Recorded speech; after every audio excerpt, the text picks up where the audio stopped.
നിലയിൽ 3 നേതാക്കന്മാരാണ് മുഖ്യമന്ത്രി സ്ഥാനത്തേക്ക് മത്സരിക്കുന്നത്. ഇതിൽ ആർക്കും യോഗ്യതയ്ക്ക് യാതൊരു കുറവുമില്ല എന്ന് നമുക്ക് കാണാൻ കഴിയും. ഇടതുപക്ഷത്തിൽ നിന്ന് വിഭിന്നമായിട്ട് ഒരു നേതാക്കളുടെ നിര തന്നെ കോൺഗ്രസിനുണ്ട് ഈ പ്രധാന സ്ഥാനത്തേക്ക് എത്താൻ എന്നുള്ളത് വളരെ ഇൻട്രസ്റ്റിംഗ് ആയ ഒരു ഫാക്ടറാണ്.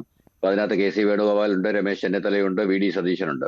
നമ്മളിതിനകത്ത് നോക്കുമ്പോൾ നമുക്ക് കാണാൻ കഴിയുന്ന 1-2 രസകരമായ കാര്യങ്ങൾ. ഒന്ന്, ഈ മുൻകാലങ്ങളിൽ ഇതുപോലെ MLA അല്ലാത്ത ആന്റണിയെ 2 തവണ കൊണ്ടുവന്നിട്ടുണ്ട്, EK നായനാരെ 1 തവണ കൊണ്ടുവന്നിട്ടുണ്ട്, അങ്ങനെ പല സന്ദർഭങ്ങൾ ഉണ്ടായിട്ടുണ്ട്. അതുപോലെ തന്നെ പൊതുജന സമ്മർദ്ദം കൊണ്ട് VS-നെ തിരിച്ചു കൊണ്ടുവരേണ്ടി വന്ന സാഹചര്യങ്ങൾ ഉണ്ടായിട്ടുണ്ട്.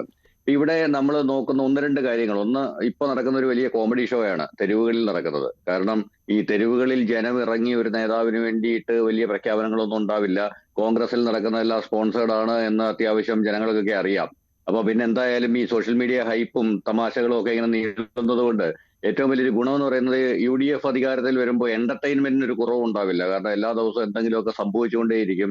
അതുകൊണ്ട് ഈവൻ വീട്ടിലെ സ്ത്രീകൾ പോലും സീരിയൽ ഉപേക്ഷിച്ച് വാർത്ത കാണുന്ന ഒരവസ്ഥ സംജാതമാകും എന്നൊക്കെയുള്ളത് ഈ UDF മുന്നോട്ട് വെക്കുന്ന എന്റർടൈൻമെന്റിന്റെ ഭാഗമാണ്. അപ്പൊ അതിന്റെ ഭാഗമായിട്ടുള്ള കുറച്ച് പരിപാടികളാണ് ഇവിടെ നടക്കുന്നത്.